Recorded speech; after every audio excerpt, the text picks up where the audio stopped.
Ever wish that you could just like wave a magic wand and turn all your kitchen scraps into amazing soil for your garden? Oh, yeah, for sure. Well, that's kind of the promise of worm composting, right? It is. So today we're going to be doing a deep dive into worm farming. Okay. We got a whole stack of articles and research here. Awesome. And, I got to say, I always thought worm composting was like Yeah. kind of complicated, maybe a little bit smelly even. Right. But turns out it's like surprisingly simple and really rewarding. Way more than people realize. Yeah. It's way easier than people think, and you get so many benefits. I mean, obviously you get amazing compost, but you also reduce your household waste, and you create this like fascinating little ecosystem right in your home. And here's the thing. Sometimes the less you do with it, the better it thrives. Okay, so less is more when it comes to worm farming. Pretty much. That's interesting. So our sources really emphasize this idea of patience as like the most crucial but like overlooked aspect of worm farming. And I get it, you want to jump right in and get started, but like why is rushing such a bad idea? So think of your worm bin as a city that's under construction, right? Okay. You've got all these workers, these beneficial bacteria, little creatures called springtails, all these organisms, and they're all moving into this new city. Right.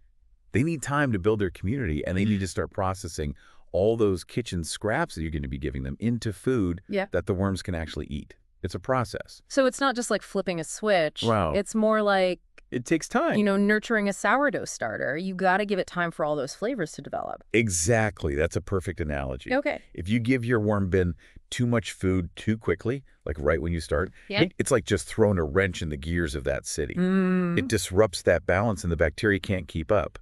Instead of breaking down the waste, it starts to rot. And it can actually become harmful to the worms. Oh, wow. Okay, so we got to let the ecosystem find its rhythm before we just start like, totally, pumping out compost, I guess. Yeah. So patience is key, especially in those early stages. Especially in the beginning. But what about once the bin is like established? Do we still have to be careful about what and how much we feed them? Even with a thriving worm bin, finding that balance is super important. But the good news is worms are pretty adaptable eaters. You don't have to worry about those like complicated food ratios or strict schedules that you might have heard about. Wait, really? I always thought there were all these rules about what worms can eat and can't eat.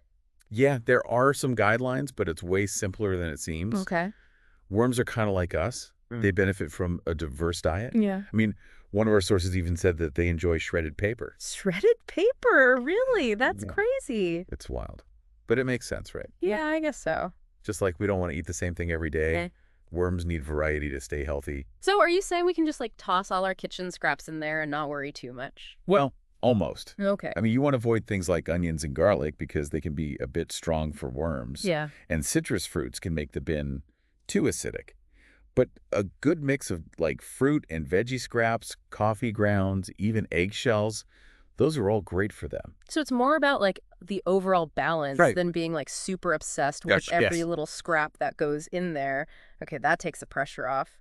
And this less is more approach, does that also apply to like how often we check on the worms? Yeah, it applies to pretty much everything with worm care. Sometimes we think we're helping, but we're actually doing more harm than good. Oh, okay. Like overfeeding. Right. We get excited, we want to give them all this food. Yeah, for sure. But if they can't keep up, it can cause problems. I can already picture myself like hovering over the bin, just like tossing in every little scrap. I know. So like what kind of problems can overfeeding cause? Remember that city we were talking about? Yeah. So imagine it's overflowing with garbage and the sanitation workers can't keep up. Oh, no. That's what happens when you overfeed a worm bin. All that excess food just starts to rot, and it can attract pests like fruit flies. Oh, yuck. Yeah, and it creates odors, and it can even mess up the moisture levels in the bin. So it's back to patience. Instead of just constantly adding food, we need to watch how much they're actually eating. Yeah. And then adjust accordingly, right? Oh, exactly. Okay. Think of yourself as a partner to the worms, not like their dictator. Yeah. Right. Okay. You want to observe how they're doing, how quickly they're eating, and adjust based on their cues. It's kind of like a dance. Oh, I like that. Yeah. We're learning to dance with the worms. Golly. Responding to their needs rather than just like imposing our own schedule. Exactly. That's awesome. And it sounds like finding that balance is like the key Yeah, the key to success. to success. But how do we know when we've reached that, like, sweet spot? What should we be looking for? That's a great question. Let's dive into that. Well, one of the best indicators is moisture. Remember we were talking about that damp sponge analogy? Yeah. You want the bedding to be moist, but not soaking wet. Okay. Like if you squeeze a handful, a couple drops might come out, but it shouldn't be like dripping. Damn, not drowning. Okay, got it. Yeah. So are there any other visual cues that we can be looking for to kind of gauge how our bin is doing? Yeah, for sure. Take a look inside every so often and see what's happening. Okay. Are the worms active? Are they nice and plump? Okay. That's a good sign. And are you seeing a lot of worm castings? That nice dark compost? Yeah. That means that they're happily eating and processing all your scraps. Okay, so active worms, plenty of castings.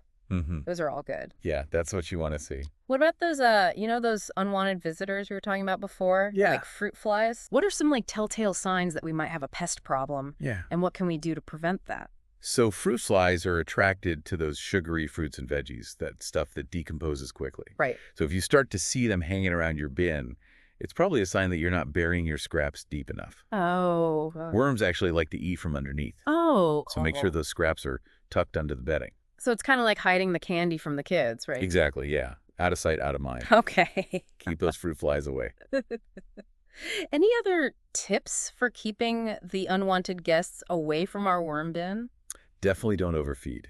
Right. I know we've been talking about that a lot, but it's really important. Okay. All that extra food Yeah. is just going to create a buffet for pests, Yeah.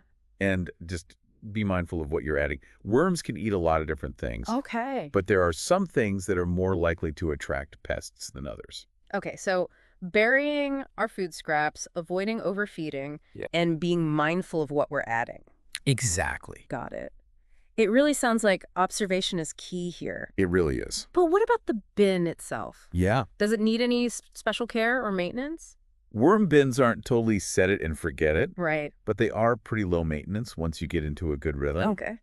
There are a few things to keep in mind. So first, you're going to want to harvest those worm castings every few months. Okay. That not only gives you that amazing compost for your garden. Right, the black gold. Yeah, exactly. But it also prevents the bin from getting overcrowded. Okay. Harvesting the castings, I mean, that sounds pretty straightforward. Yeah, it's pretty easy. But what about adding fresh bedding? Mm-hmm. How do we know when it's time to do that? As the worms break down all that bedding and those food scraps, you'll notice that the volume in the bin starts to go down. Right. When that bedding layer starts to look a little thin, it's time to add more. You can use stuff like shredded newspaper, cardboard, coconut coir. Mm-hmm. Those are all great worm-friendly options. So we're essentially like mimicking what happens naturally out in like a forest or in a compost pile. Yeah. Just providing them that continuous supply of like fresh organic matter. organic matter. Okay. Yeah. And speaking of mimicking nature, good drainage is really important too. Okay. Just like in a forest, that water needs to be able to flow through. Right. So make sure your bin has drainage holes and check them every now and then to make sure they're not clogged. Okay, so drainage is key. Yeah. Too much moisture, and we get that soggy mess. You don't want that. No. Is there anything else we should be checking for when we're kind of doing our bin maintenance routine? Last thing is to keep an eye on your worm population. Okay. A healthy bin is going to have a lot of worms. They're going to be reproducing. Okay. But if you notice that their numbers are going down, right, it could mean something's wrong. Maybe the moisture levels are off. Maybe you're giving them the wrong kind of food. Right. Maybe there's even a pest infestation. So it's like those subtle changes can alert us to some bigger problems. Exactly. It's all about paying attention. Okay, so we've got harvesting castings, adding fresh bedding, making sure we've got good drainage, and keeping an eye on our worm population. Anything else we should be thinking about for long-term success? I think one of the biggest takeaways from worm composting is that it's all about balance. Right. It's about observing, adjusting, responding to the needs of the system. It's like that dance we were talking about earlier. Exactly. Yeah, it's not just about following rules. It's about understanding how everything works together. Cool. Like adapting, Yeah, and that concept of balance, that applies to way more than just worm composting. Our relationships, our work, our connection to nature, it's all about finding that balance. It's amazing how something as simple as a worm bin can get us thinking about all this stuff. Yeah, it's pretty cool. And speaking of thinking, we'll be back in a bit to talk about some final takeaways and a question for you to ponder. Welcome back. We've been talking all about worm composting today. It's incredible how much we can learn from these little guys, you know? They really are amazing, aren't they?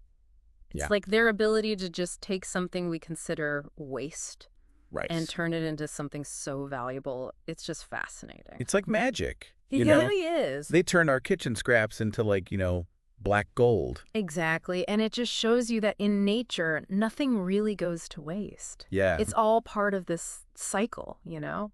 This brings us back to those 3 key principles we talked about, right? Patience, simplicity, and balance. They're kind of woven through every part of worm composting. Yeah. It's almost like they're like guiding principles for a better way of life. I think so too. Like being patient helps us tune into the natural rhythms of things. Yeah. And keeping things simple, it just makes everything less stressful, you know? And finding that balance, whether it's in our actions, our relationships, our connection to nature, that's what brings harmony, I think. It's amazing how these ideas we got from a worm bin can apply to so many other things. I know, it's pretty cool. So for anyone listening who wants to start worm composting, what's the one thing you would tell them? I honestly don't overthink it. It's way easier than you think. Okay. Just start small, watch what happens, and trust the process. And remember, patience, simplicity, balance. Yeah. Those are the keys. Not just for worm composting, but for life, really. Happy composting, everyone.